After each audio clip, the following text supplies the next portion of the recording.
Yeah. Good evening and welcome to Inside the Mental Health. I'm Bob Bibney, your producer and host, peace. And right next to me is the man of all seasons, the philanthropist, the connoisseur of food, the connoisseur of good music, and by all means, the computer guru where nobody can touch touch him. Richard Phelps, Dr. Hey Richard. Bob, how you doing? Would you like to talk a little bit about yourself, Richard? Well, for those who haven't seen the show before, I was told about the show back in 2008. Did a little bit of work in the back doing audio and video switching, but never been on a TV show. And next thing I know, Bob asked me, after we lost Jamie Ballou, to start co-hosting the show and talk about being nervous the first time.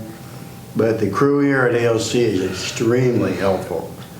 I'm still learning how to project my voice and do all that good stuff, but my big thing is advocating for mental wellness, and through two support groups, Friends and Family, and then connections through Denver Nobles and others, and National Alliance on Mental Illness.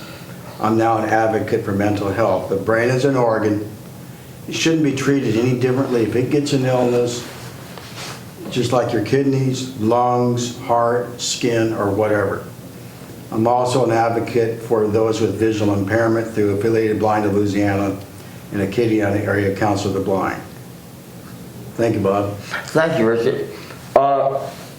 Richard knows everybody. He gets our guests on the show, a lot of our guests and musicians on the show, and he has been an asset to the show, along with Nellie Harrington, Brandon Lantier, and Emily Welch, who come on occasionally. And of course, we owe a great deal of thanks to the new director, Lucy Fournette, who has done a fabulous, marvelous job for the show. And we thank Lucy, a very pretty lady. We thank her. And like when we start off the show, we start off with prayers. And of course, I'd like prayers for Miss Ann DeMai. Miss Ann DeMai is an icon in St. Martinville. Her husband, Douglas Bernard DeMai, was a doctor in St. Martin. He delivered all 7 of his kids in my family. We grew up playing with the DeMai boys. Miss Ann was a great lady, and she raised some great children. Nice family, loving, nice. I went there for Thanksgiving, and it was a blessing to see those nice people with the 3 beautiful daughters, Marie, Ann, and Katie, and of course Douglas, my best friend in the 1st grade, and Paul, who is a judge, and Jimmy, and Edward, and John, and the rest of them. It was fun. And Carmen, of course, 4 beautiful women. Carmen, I can't forget Carmen. Carmen is in the 70s, drop dead gorgeous, Wow. Beautiful people. And so we asked for prayers for Miss Ann. And we also asked for prayers for Patsy Bertrand. Patsy put up with me with so much stuff. I was a lost soul, smoking 4 packs of cigarettes a day back then, and she put up with my foolishness, One day she said to me, when I was talking, I was just rambling, she said, if you could see yourself right now, to me, how odd you look, But Patsy has always put up with me, and her family has been like a second family to me, like Possum. And of course, she lost three children in the last few years. Liz, who is one of my closest friends, I guess my closest, and Todd, who was also a good friend, a close friend, great people, and Toby was a great friend, and Patsy also has Debbie,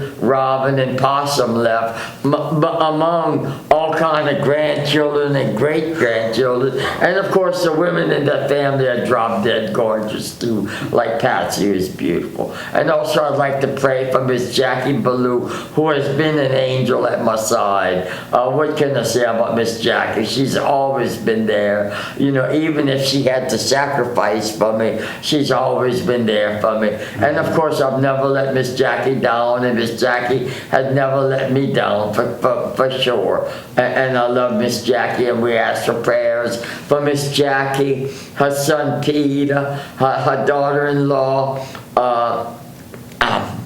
I can't remember, and her sons Jason and Zach, and her daughter-in-law Carla. We ask for blessings on that family. Miss Jackie, I hope you got my Christmas present to you. You know, the cards. You know. But anyway, I also ask for prayers. You know, thank y'all for prayers for Jimmy Collada. Jimmy had an operation. You remember Jimmy Collada? Yes, I a do. heart operation. So we hope. I tried calling today. I couldn't reach him. So I hope he's all right. And we also ask for prayers for Mike Pritchard. Mike had been going on. He's from St. Margot. Good guy. I remember Mike when he was a bartender at Roberts, and we all hit it off. You know, a bunch of us would hasten over there. So I ask for prayers for Mike, and also for Denver and Rosa Nobles, for two good people. Yes. Denver, talk about it, Richard. Denver became very active in the mental health advocacy movement back in the mid-90s. He started several groups and is writing a speech on our bodies, our minds, ourselves. I think I have that correct. But he's been facilitating our connections group for how long, Bob? Oh, for years and years he's been doing it. And he's had a story about him published in the Associated Press about his forthcoming presentation. And he is such a strong advocate for mental health, along with his wife, Rosalind, who facilitates the Friends and Family Connect group, which helps those who have family or friends that have mental health issues. Our group that Bob and I facilitate, we work with those who have mental health conditions. And just as an aside, we meet the first and third Sundays of each month, 6 p.m. to 7:30 p.m. All are welcome. It is a peer-to-peer support group, and Bob and I are trained facilitators. We're not therapists or counselors. And by the way, it's located at 301 West Farrell Road, First Lutheran Church, which has been kind enough to provide us the room. And it's right there behind Academy Sports off of Ambassador and Settlers Trace. Thank you. Thank you, Richard. And also I'd like to pray for my good buddy, Jerry DePlantis. Jerry is a good friend of ours.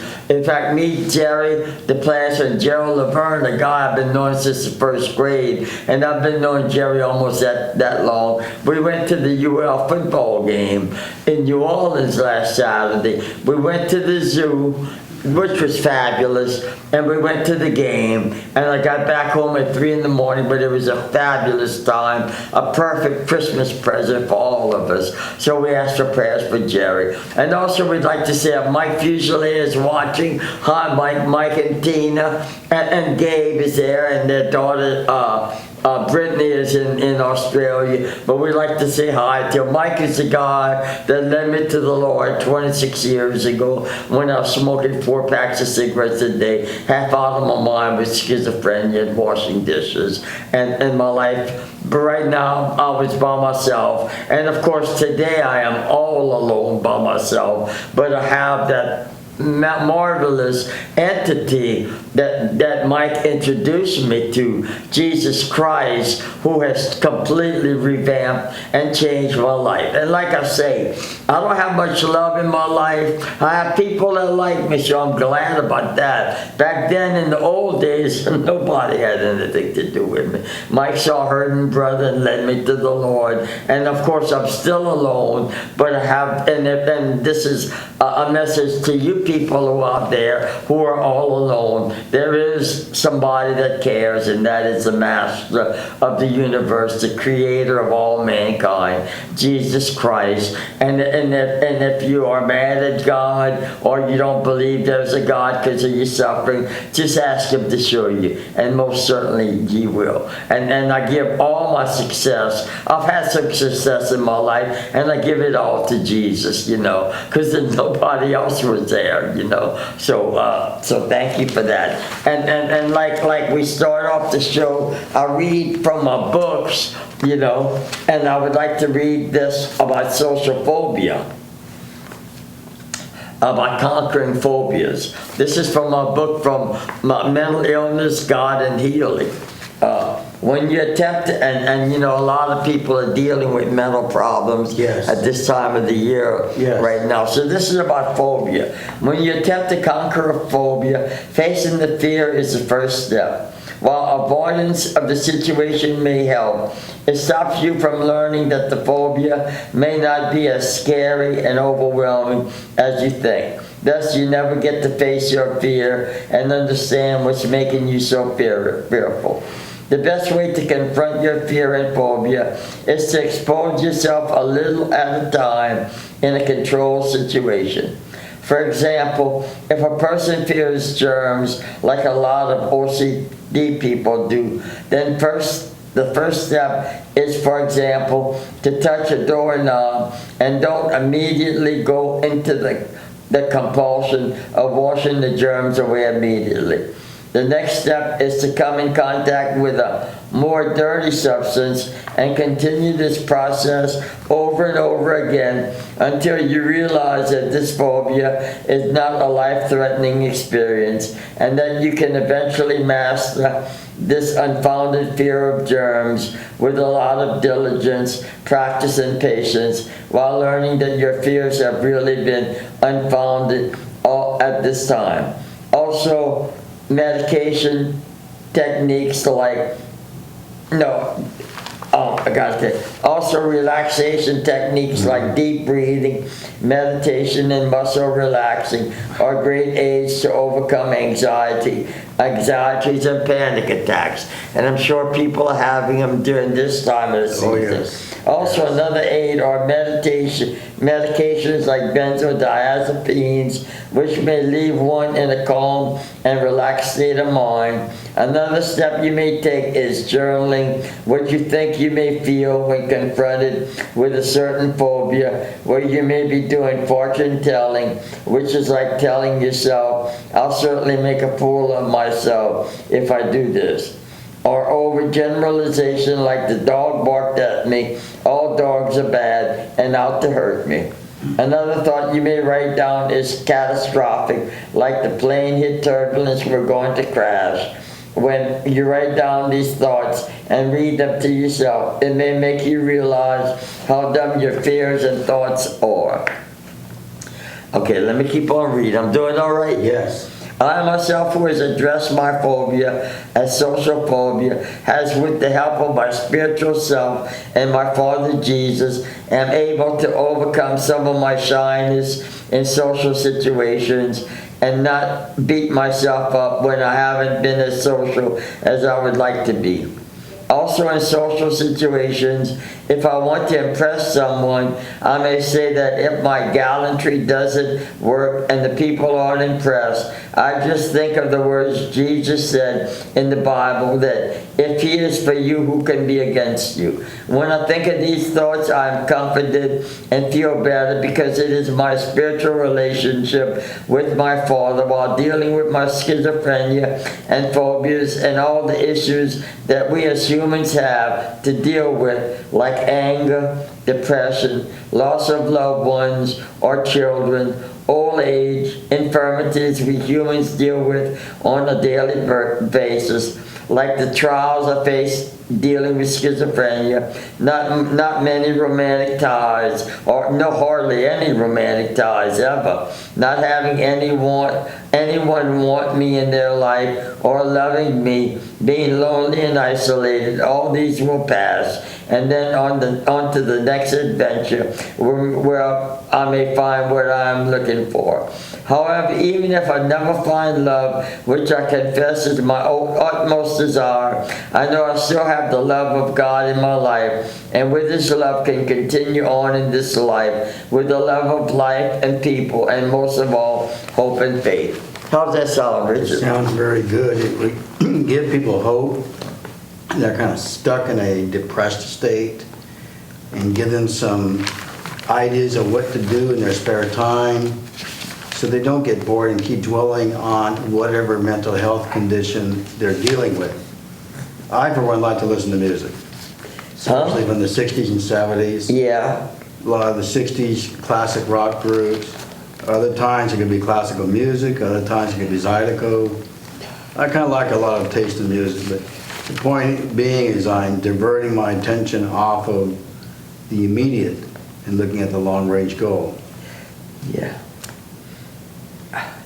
Okay. Thank you, Richard. Yeah, no problem. This is from our book, Heaven's Warriors. That's going to come out maybe next year. Michael and John, the two angels, have been warned by God about the lucky diamond. Both look at each other, and John says to his friend, so it begins again. Let's go check out New Orleans. Then as the ark docks, Anton and the security team head for the boat ramp. Ronnie Theron steps up to him with a warrant to check his papers and the ship's manifest. This is in New Orleans, at the port. There must be some mistake, Anton replies nervously. There is no mistake, John, Anton, and Major Theron serves him with a warrant and takes his papers away and looks them over, and then calls in his agents, who handcuff and arrest him for sex trafficking and smuggling, all of which are felonious offenses. Anton is screaming at his men that are all being arrested to call the lucky diamond as he is dragged to a New Orleans City Police squad car. Anton sees Richard Levin, who are named after my good friend and pastor, my mentor, Richard Leday, as he is led to the squad car and yells out curses. Richard, thinking, says he will be sorry, and curses at Richard, saying he will be sorry, and then he is in the car where no one can hear him anymore. As the agents begin boarding the ship, ISIS guerrillas on the gangplank start firing at the agents. A huge fight breaks out as the ISIS terrorists try to make their escape back to the sea on the ship. However, the FBI agents are trained and seasoned soldiers, and some of the ISIS terrorists are soon being taken down, but some of their men are also hit in the melee. Then, before anyone can react, a horde of demons appear, wielding swords in physical form, headed toward the FBI agents bent on death. Let's go, Micah says, as he and Zorn, two angels, intercept the Mongols of hate and stop the demons in their tracks. Their leaders, Zadok and Mitron, two demon leaders, are fighting against Micah and Zorn, who are backed up by Michael and Gabriel, archangels, that are fighting against thousands of the vermin demons sent by Satan, which turns the battle in favor of the demons, who are outnumbering the angels. This is getting eerie, Richard says, and he then prays with Annette and Jenny for Jesus to help them in the fray. Suddenly, a few more ISIS fighters are killed, and more angels arrive to fight. What were those? Ronnie, totally bewildered, asked Richard and Annette, as he sees in the physical realm angels and demons fighting each other, both in the air and on the ground, and on the ship which the ISIS terrorists are attempting to use to escape. Just as an ISIS man is about to free the ropes from his pillar to free the ship, Richard rushes the man who tries to get at his gun, but Richard hits him in the face, and they begin to wrestle on the ground. Other ISIS men armed with machine guns are aiming to kill Richard, who is interfering with their escape. Then when two more ISIS men come up to Richard to kill him, they suddenly stop in great fear and start firing at the angel who is between Richard Richard wrestling with their ISIS friend. And then Micah swings his sword, and the ISIS terrorists fall, and Richard overcomes the ISIS man who is attempting to free the ship and knocks him out. He looks at Micah and says, "Thank you for saving my life. It was your prayers that saved you. God answered your prayers. And here we are, friend Richard. It looks like things are going well." Richard says, looking at the fleeting demons, Zadok and Mithrin, cautiously limp away with their defeated Mongols. How did that sound, A Richard? lot of good imagery, and you can get the sense of the spiritual battle and how it's coming down physically and mentally too. Yeah. And there's a lot. You think it's going to be a good book? Oh, of course. Yeah, thank you. Keep on going. He has written 8 books in 3 years. Yeah, I don't know anybody else that's done that. yeah. That takes 3 a or lot of 4, time. I don't know. Yeah. It's up there. Yeah. And okay, now that I have bragged on my writing, I like to brag on my writing. I think it's all right. You know, I think I'm a good storyteller. We gotta, that's part of self-care and mental health, is to write what you like to write, even if you don't publish it. Journaling is very important. It's similar to a diary. Even if you don't get to see anybody for 2 or 3 months, just start journaling the heck out of the page. So that's what I recommend doing. Yes. Dan Bonobos always talks about journaling. Yes. Okay. Okay, this is our Christmas program, and tonight we did this a few years ago. Before I go, I'm getting hot. Let me take this jacket off. You were right, Richard. I'm just taking it off. It's kind of warm in here. Well, this crazy weather where one day it's 30 degrees, next day it's 70, and then it's gonna be 76 Christmas Day. Yeah. I didn't do it. Yeah. Okay, we're going to be talking about Christmas all over the world. And first of all, we're going to talk about England. The 2 traditions have caught on in England are the Advent calendar and the Advent candle. The Advent calendar originated in the 19th century from the Protestant area of Germany. Protestant Christian families made a chalk line for every day in December until Christmas Eve. Before long, commercial entrepreneurs started replacing the empirical chalk lines with printed calendars. The first known Advent calendar is for the Advent of 1851. Nowadays, it is usually a thin rectangular card with 24 or 25 doors. The doors are numbered 1 to 24 to 25. Door number 1 is opened on the 1st of December, door 2 on the 2nd. Behind each door there is a Christmas scene, but the most popular ones have a chocolate behind each door. Okay, I'm not sure I understand. Then let me I'm gonna skip that. In England, less emphasis is placed on Christmas Eve than in other countries. Much more is made of Christmas Day and Boxing Day. Excuse me.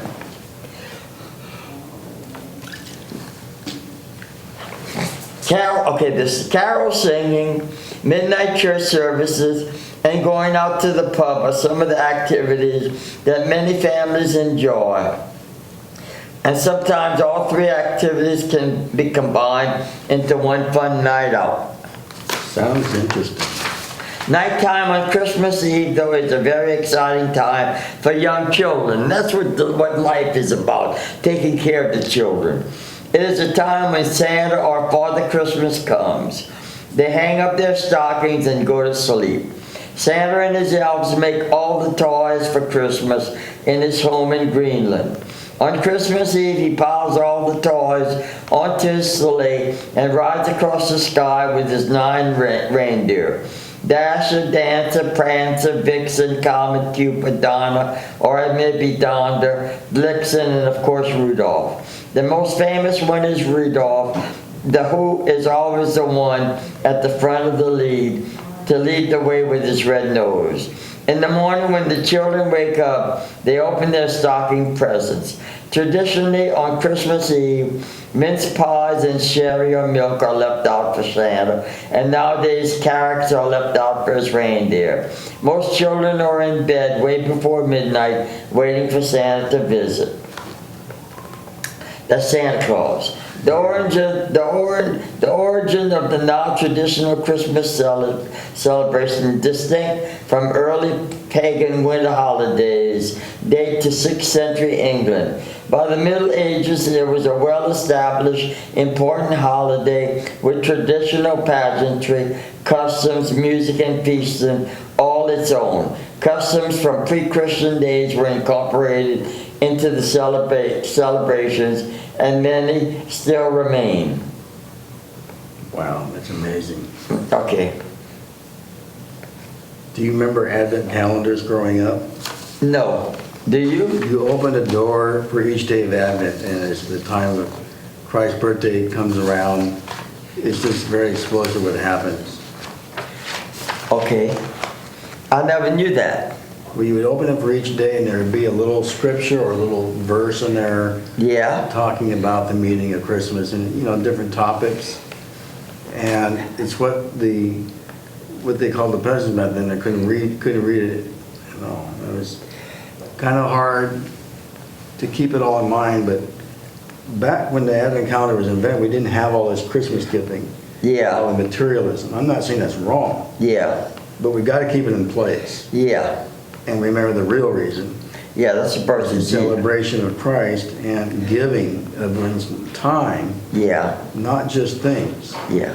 And we saw a lot of that last night. We went to Acadian au Village. It's called Louisiana Association of Retired Citizens, and there are some of the folks that live there are employed part-time and maybe even full-time. One of them was making these amazing magnolia flowers out of ceramic. Mm-hmm. I don't think they're doing it anymore, but whoever was doing it was skilled. Mm-hmm. Even though they may not sound, quote, intelligent to the world, Yeah. they had a special gift. Yeah. And I used to send those up to a friend of mine who's blind up in Tennessee. So it doesn't matter your intellectual capacity, it's that they are doing something to better themselves. Yeah. And Thank by you. the way, tomorrow night is the last night. It's really worth going to next year. Okay. Thank you, Richard. Thanks. Okay, here's another Christmas in France. In France, a nativity crib is often used to help decorate the house. French cribs have clay figures in them.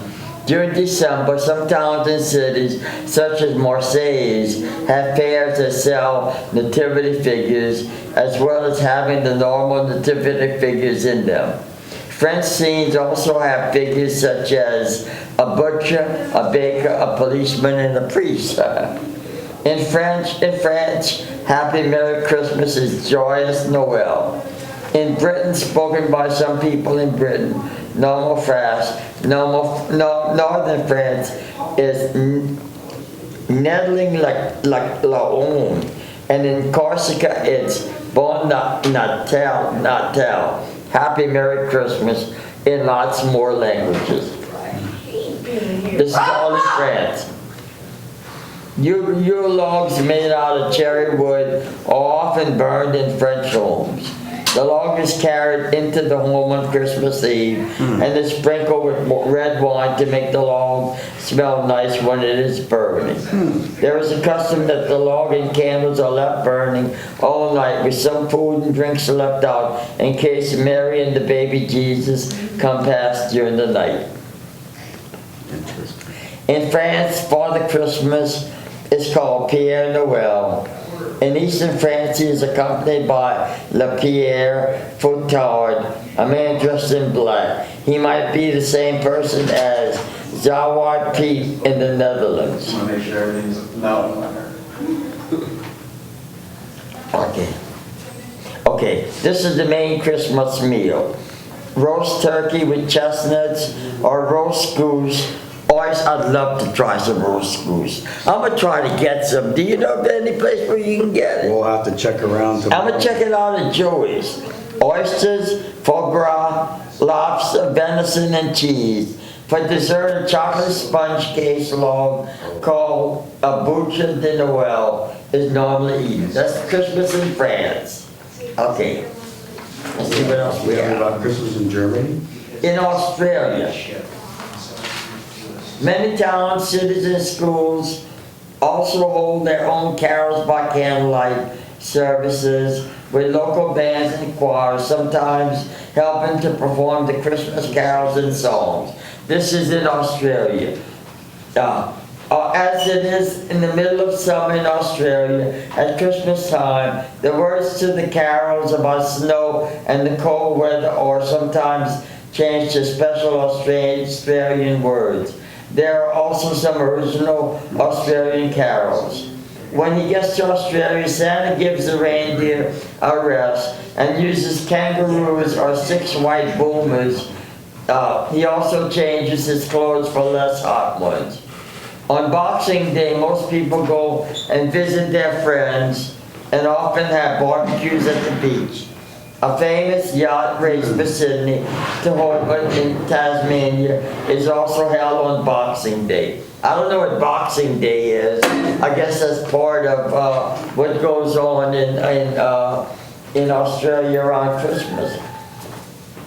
If any of our viewers know what Boxing Day is, please call in 337-366-8951. Thank you, Richard. I know Yeah, it's call practice- in. I know Call it's in. practice in England. Yeah. Most people now have a cold Christmas dinner or a barbecue with seafood such as prawns and lobster, along with traditional English food. On Christmas Eve, fish markets are often full of people calling to buy their fresh seafood for Christmas Day. Australians also often have Christmas crackers at Christmas meal times. Okay, that's Australia. Christmas in Argentina. In Argentina, the weather is warm at Christmas. Preparations for Christmas begin very early in December and even in November. Many people in Argentina are Catholic and they also celebrate Advent. Okay, that's my phone. We're not going to answer. Houses, let me see what this is. Let's see if we're... Hello, Jenny? Can you hear our show? The show's not on the air? Are you watching 15 or 16 on Cox? Okay. Our show's not on the air. Okay. Huh? You see it? Yeah. Okay, yeah, we are there. Okay, thank you, Janet. I don't know what that was. I'm glad I answered it. Okay. Okay, you know, women. Hold them up, I be know. careful. Okay. Houses are beautifully decorated with lights and wreaths of green, gold, red, and white flowers. Red and white garlands are hung on the doors of houses. Christmas trees are also very popular, and they are often decorated by the 8th of December, when Catholics celebrate when Mary was conceived. Some people like to put cotton balls on the Christmas tree to represent snow. Any tree might be made into a Christmas tree, not just a traditional fir tree. The nativity scene is also an important Christmas decoration in Argentina. The presbytery is put near to the Christmas tree. Christmas carols aren't common in Argentina, and although some people give and receive presents is normally only between close family and friends.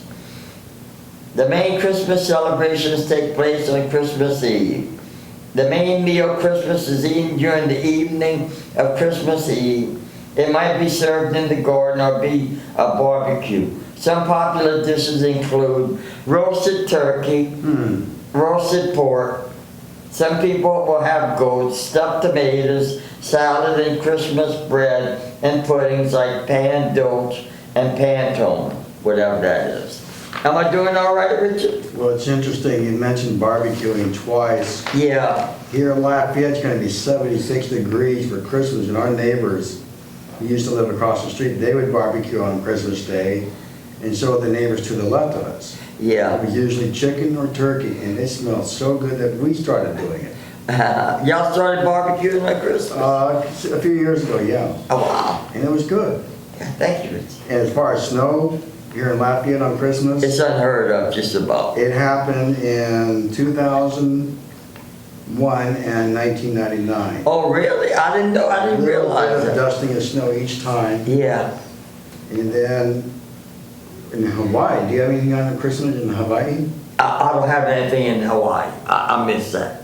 I wish I would, I should have There's a got it. phrase that one of our guests in the audience knows, and I can't remember it right now. If we can get them to find out what it is, and we'll have them come back with the phrase. I think it's called Meliki Liki Kamaka. Yeah, something like that. Yeah. In Hawaii, they have barbecuing, and there's no snow, of course, unless Yeah. you were on the top mountain peak, Kilauea. There would be snow up there with Yeah. astronomical observatories. But it's interesting you mentioned barbecuing twice in Australia and Argentina. Yeah, but those are some hot places. I mean, the climate, we heard from someone that was 116 degrees in Sydney. Wow. It's hard to think that halfway around the world, down under, as they call it, Yeah. that it's 116 degrees right now. I couldn't bear that. Yeah. You want to hear about Christmas in Germany? Yes. A big part of the Christmas celebrations in Germany is Advent. Several different types of Advent calendars are used in German homes. I would go with Advent again. As well as the traditional ones made of cord that are used in many countries. Okay, let me go with this. Christmas trees are very important in Germany. They were first used in Germany during the Middle Ages if there are young children in the house. The trees are usually secretly decorated by the mother of the family. The Christmas tree was traditionally brought into the house on Christmas Eve. In some parts of Germany, during the evening, the family would read the Bible and sing Christmas songs, and sometimes wooden frames covered with colored plastic sheets and with electric candles inside are put in windows to make the house look pretty from the outside.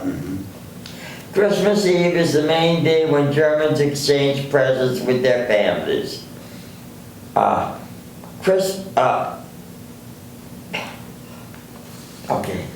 Germany is well known for its Christmas markets where all sorts of Christmas foods and decorations are sold. Perhaps the most famous German decorations are glass ornaments. The glass ornaments were originally hand-blown glass and were imported in the USA in the 1880s by the Woolworth stores. The legend of the glass Christmas pickle is famous in the USA, but it's that legend. Most people in Germany have never heard of the Christmas pickle. Pickle.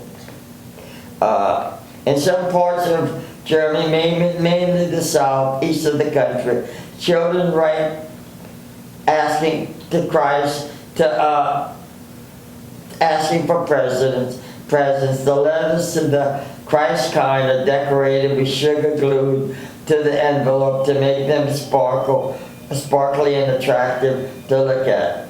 Children leave the letters on the windowsill at the beginning of or during Advent. Well, I can tell you a little about Christmas cookies in Germany. My mother's mother was from Durlach, Germany, near Munich. And many years ago, my mother and her mother would make different types of German Christmas cookies. One was called Springerly. Yeah. And they had a rolling pin with these different designs cut into it. It showed various saints and religious characters. And they were made with a type of seed called anise. And it had a very distinct taste. And we went to a little town in Washington State called Leavenworth. And they had a man that knew how to yodel Christmas carols. And another big thing that would sell during Christmas was the German wooden soldiers Yeah. The Nutcrackers, very interesting. And there's also a very famous play called The Passion Play that's well known in Germany. Thank you, Rich. I'd like to You know a go lot. see- You got, yeah. Well, my mother is the one that taught me some of this, and her mother. And we'd like to go to Germany someday. It's a very interesting country. It's no longer divided in two, as some of you may know, that came up in the 50s and 60s. Germany was divided to West and East Germany. And finally, in 1989, the Berlin Wall came down. Thank God. That the East German communists had erected, and families that had never seen each other for decades finally got to have Christmas together. That's awesome. We'll bring some pictures in someday. Another tradition is the star singers who go from house to house, sing a song and collect money for charity. There are 4 children, 3 who dress up like the wise men, and 1 carries a star on a stick as a symbol of the Star of Bethlehem. When they finish singing, they write a signature with chalk over the door of the house. The sign is written in a special way, so 2060, it is considered to be, they write the sign and with the date, and it is considered to be bad luck to wash the sign away. It has to fade away by itself. It is usually faded by the 6th of January. Okay, that's Germany. Okay, you ready for some more? Sure. Christmas in Brazil. Many Brazilian Christmas traditions come from Portugal, as Portugal ruled Brazil for many years. Nativity scenes known as fresco are very popular. They are set up in churches and homes all through December. Christmas plays called opastras, like the plays in Mexico, are also popular. In the Brazilian version of the play, there's also traditionally a shepherd and also a woman who tries to steal the baby Jesus. Most people, especially Catholics, will go to a midnight mass service. The mass normally finishes at 1 a.m. on Christmas Day. People might go to church again, but this time the services are often in the afternoon. Many Christmas customs are similar to the ones in the US or the UK, even though it's summer and very hot for Christmas time in Brazil. Many people like to go to the beach. Sometimes children leave a sock near a window. If Papa Noel finds a sock, he'll exchange it for a present. The most popular song in Brazil is Noite Fitis, Silent Night. It is common in Brazil to get a 13th salary at the end of the year. In December, you get twice the normal amount of pay for that month. That's pretty good. That's interesting. The idea is to help boost the economy around Christmas. This has been going on for decades, and most people don't even question that other countries might not do it. Favorite Christmas cooked foods in Brazil include pork, turkey, pork, ham, salad, and fresh and dried fruits. Everything is served with rice cooked with raisins and a good spoon of fava, seasoned manioc flour. Popular Christmas desserts include tropical and ice cream. Okay, Christmas in Switzerland, you ready? Yes. You having fun, Rich? It's interesting. I'm thinking of the pictures my mother took in Germany and Switzerland as they're talking about all this. She took pictures of the Zugspitze where a James Bond film was filmed. Wow. Talk about snow and mountains. Wow. Go ahead. I'd love to go to Europe. I would love to go to Europe. Christmas in Switzerland shares many of the customs from its neighbors, Germany and Austria, but it has many traditions of its own. Advent marks the start of the Christmas preparations. Advent calendars and crowns are both popular in some villages. There are real Advent calendars with different houses decorating an Advent window. On the day when it's your house with the Advent window, You hold a party for the villagers in the evening. There's a food mulled wine called something and music. Christmas markets are very popular in towns and cities where you can buy all kinds of Christmas foods and decorations. This is in Switzerland. There are big light displays and you can enjoy some more hot wine. Wow. Do you have one for Israel? No, I should have had one. Star singing is also very popular among children. They go carol singing from the last week of Advent until Epiphany, carrying a large star infant. The star represents the star that the wise men followed when they visited the baby Jesus. In Switzerland, St. Nicholas is known as Santa Claus, and he might visit you on the 6th of December. You might also be fortunate enough to have some presents from the baby Jesus on the 25th and on Epiphany, January. You might be visited by the Bafana in South Switzerland or the Three Kings in the rest of Switzerland. There's a lot of present bringers. Christmas trees are popular in Switzerland and are often bought and decorated on Christmas Eve. Some people like to use real candles on the trees, which are traditionally lit on Christmas Eve when the presents are being opened, and on New Year's Eve for good luck. A main Christmas meal is eaten on Christmas Eve, and popular foods include a Christmas ham and scalloped potatoes with melted cheese and milk baked into it. I love scalloped potatoes. Sounds good. Dessert is often a walnut cake and Christmas cookies. Oh. Another popular food, especially for parties, is a pot of melted cheese. Okay, let me go. Christmas in the Ukraine. Okay, thank you. Christmas in the Ukraine is celebrated on the 7th of January because, like many countries where the main church is the Orthodox Church, they use the old Julian calendar for their church festivals. In Ukraine, Happy Merry Christmas. Okay, I can't repeat it. The main Christmas meal is eaten on Christmas Eve, the 6th of January. Traditionally people fast and don't eat anything all day, but start drinking some holy water that has been blessed at church. That's odd.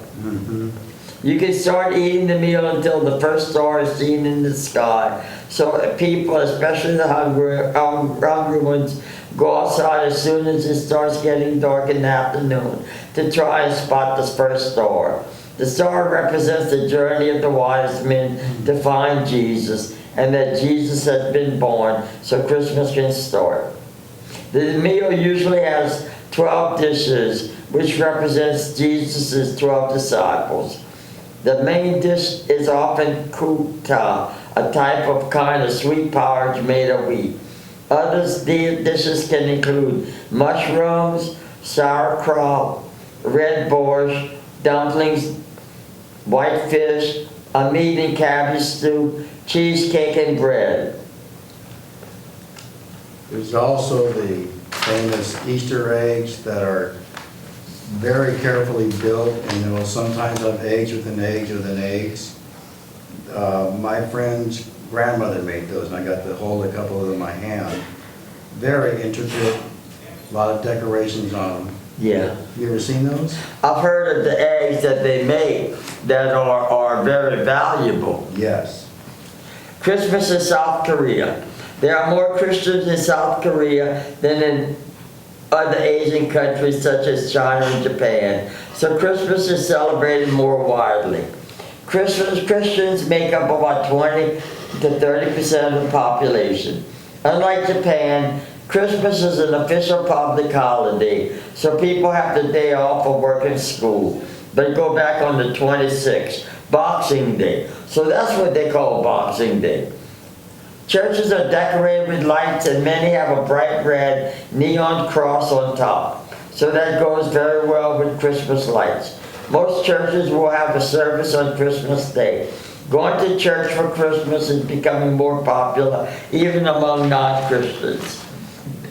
Department stores put on big displays of decoration. There's also an amazing display of lights in the capital city, so the lights are all over the city center, including the bridges over the Han River. Some people who live in South Korea will have decorations at home, including a Christmas tree. Presents are exchanged, and a popular present is money. Giving actual gifts has become more popular, but the giving money is still common. A popular Christmas food is a Christmas cake, but it's often a sponge cake covered in ice cream and cream bought from a local bakery. Or you might even have an ice cream cake from a shop like Baskin-Robbins. Most people in Spain go to midnight mass, and it's called because a rooster is supposed to have crowned the night that Jesus was born. Most families eat their main Christmas meal on Christmas Eve, even before service. The traditional Spanish Christmas dinner is turkey stuffed with truffles.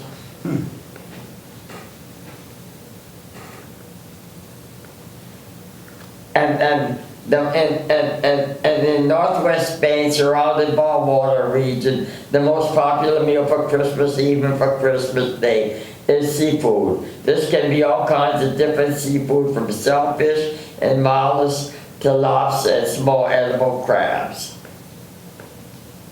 After the midnight service, people walk through the streets carrying torches, playing guitars, and beating on tambourines and drums. One Spanish saying is esta noche, tonight is the good night, and is not meant for sleeping. A few different languages are spoken in different regions in Spain. Spanish, well, I don't know. Okay, let me keep going. We're doing good. I'm doing good, Richard. Very interesting. For those who've ever been to Disney World, you can see a lot of cultures all in one place in the famous parade. And there were different buildings where you could actually sample some of the Christmas food. Yeah. Very interesting. Here's Christmas in Mexico. From December 16th to Christmas Eve, children often perform the posada, procession of posadas. Posada is Spanish for inn or lodging. There are 9 posadas. These celebrate the part of the Christmas story where Joseph and Mary look for somewhere to stay.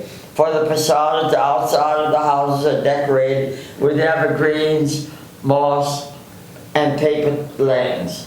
In each posada, children are given candles and a board with painted clay, figures of Mary riding on a donkey and Joseph to process round the streets with. They call at the houses of friends and neighbors and sing a song at each home. The song they sing is about Joseph and Mary asking for a room in the house, but the children are told that there is no room in the house and they must go away. Eventually, they are told that there is room and they are welcome in. When the children go into the house, they say prayers of thanks, and then they have a party with food, games, and hard work. Let me see, maybe I got one more. That's interesting. Really is. Did I give you a lot of good information, Rich? Yes. Okay, let me see what this last one is. Christmas in Egypt. 50, okay, well, I think that's enough. 3 minutes, let me give it. Christmas in Egypt. In Egypt, about 15% of the people are Christians. They're the only part of the population who really celebrate Christmas as a religious festival. Most Egyptian Christians belong to the Coptic Orthodox Church, and they have some very unique traditions for Christmas. Christmas Day isn't celebrated on the 21st of December, but on the 7th of January. The Coptic month leading to Christmas is called Kayak. People sing special praise songs on Saturday nights before the Sunday service. for the 43 days before Christmas Advent, from 25th of November to 6th January, Coptic Orthodox Christians have a special fast where they basically eat a vegan diet. They don't eat anything containing products that come from animals, including chicken, beef, milk, and eggs. This is called the Holy Nativity Feast. Anyway, that is summer Christmas. We want to give y'all information on the different Christmases. I hope we haven't been too obnoxious. I hope y'all enjoyed the show, ladies and gentlemen. And like I would also like to say, if you're by yourself, like I am all the time, I talk to God constantly. Of course, I talk to friends, thanks to electricity and cell phones in America. But if you're by yourself, just ask Jesus to show you that he's real, and you've got to mean it. And he most certainly will, with a thought, or maybe something that you're going to see in your home that's going to remind you that he's there, or that somebody will call you, or you'll get a subtle hint that he's there, or something's going to happen. But most certainly he will ask you if you're sincere. He will do that, And I can feel for people that are all alone, with no families, And we're going to say a special prayer that Jesus, Father, for these people that are all by themselves, that you touch them favorably this Christmas holidays, and that they know you are there, and give them an inkling and a quickening that they know that you are there watching over them and that you love them. This has been an interesting year, ladies and gentlemen. Yes, 2016. This is the year that we're going to make America. Next year, we're going to make America great. And I am all excited about it. Things are happening. Richard, I would like to say thanks to